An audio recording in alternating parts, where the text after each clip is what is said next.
Cześć! Z tej strony zespół BBA. Na pewno zauważyliście, że w ostatnim czasie wzrosły stawki frachtu na import kontenerów z Chin. Chcemy wyjaśnić Wam, z czego to wynika. Głównym czynnikiem wzrostu cen jest brak kontenerów w chińskich portach morskich.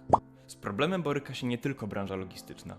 Sytuacją pokrzywdzone są wszystkie branże: retail, produkcja i wiele innych. Dlaczego mamy do czynienia zarówno z brakiem miejsc na statkach, jak i samych kontenerów? Wynika to przede wszystkim z pandemii koronawirusa.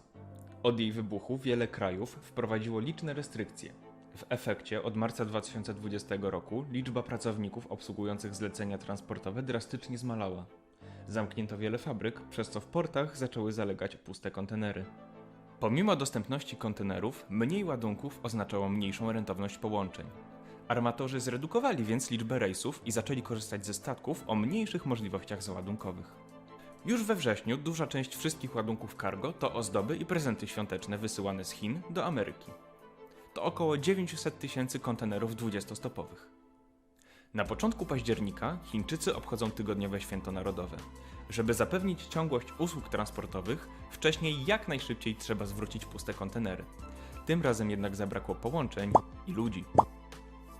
Sytuację komplikuje fakt, że kontener po rozładowaniu w porcie trzeba jeszcze przecież dostarczyć w głąb lądu.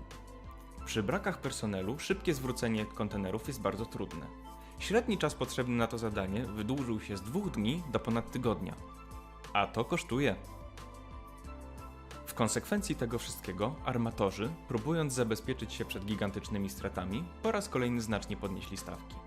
W odpowiedzi wielu importerów zdecydowało się skorzystać z transportu kolejowego, co spowodowało sytuację analogiczną do tej w transporcie morskim. By ratować sytuację i rozładować zatory, rząd Chińskiej Republiki Ludowej wstrzymał większość pociągów opuszczających Chiny. Tak oto pandemia, która rozpoczęła się w marcu, doprowadziła do utrudnień w transporcie na niespotykaną skalę. Jest to pierwszy raz, kiedy cała branża tak silnie i długotrwale odczuła skutki jednego wydarzenia.